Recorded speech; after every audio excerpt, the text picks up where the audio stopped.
তো আজকে আমি তোমাদেরকে দেখাবো কেমন করে সেলাই করলে খুব সুন্দর দেখা যায়। অনেক সময় আমরা এমন করে সেলাই করি, কিন্তু এমন করে সেলাই করলে দেখা যায় কাপড়টা কুঁচকে যায়।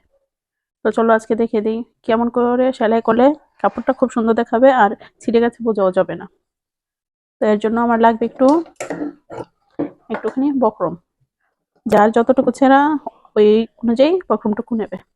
তো এই তো হলো এছাড়া কেমন করে সেলাই করলে খুবই সুন্দর দেখা যাবে, আবার বোঝাও যাবে না যে ছিঁড়ে গেছে কিংবা সেলাই করেছো। তো প্রথমে বক্রমটুকু নিয়ে পিছনে পাটে, সামনের পাট না ফ্রন্ট সাইডে না ব্যাক সাইডে রাখতে হবে। তো প্রথমে কাপড়টিকে সোজা করে ভাঁজ করে নিতে হবে। তো এমন করে প্রথমে নিতে হবে।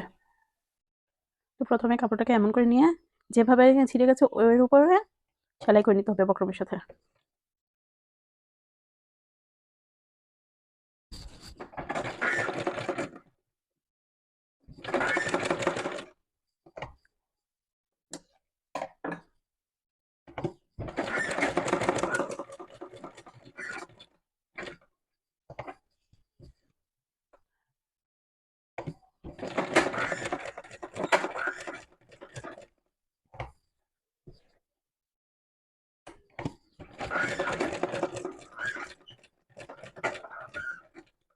তো এভাবে পেস্টিংটার সাথে কাপড়টাকে অ্যাডজাস্ট করে নিতে হবে। এখন কি করতে হবে, ছোট ছোট কেঁচা বলে যেটাকে, সেলাই দিতে হবে।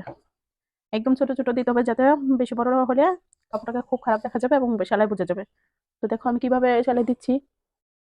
কাপড়টাকে প্রথমে এভাবে দু আঙ্গুলের মাঝখানে চেপে ধরে রাখতে হবে, তারপর সেলাইটা দিতে হবে।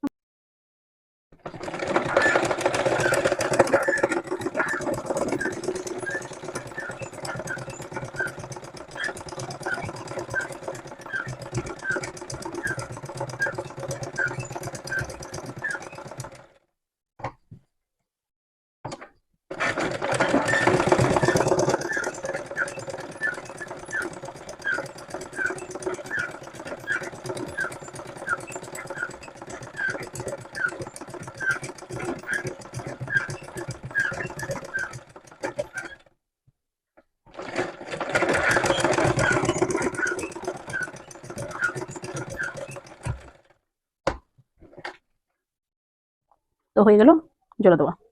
তো পেস্টিং দেওয়ার কারণে এখানে আর কাপড়টা থুবা নেই, কুচকেও যায় নাই, কিছু হয়নি। কত সুন্দর দেখাচ্ছে। তো হয়ে গেল আমার কাজ করা। এখানে যে এক্সট্রা পেস্টিংটা ছিল আমি ওটা কেটে নিয়েছি। তো দেখো কত সুন্দর দেখাচ্ছে। তো এমন নতুন নতুন টিউটোরিয়াল, নতুন নতুন কাজ, সেলাই কাজের হ্যাক দেখতে আর নতুন নতুন ডিজাইন পেতে আমার চ্যানেলটাকে সাবস্ক্রাইব করে রেখো। যদি ভিডিওটা ভালো লাগে please like comment and share করে রেখো। ধন্যবাদ আজকের জন্য। ভালো থেকো সবাই। আল্লাহ হাফেজ।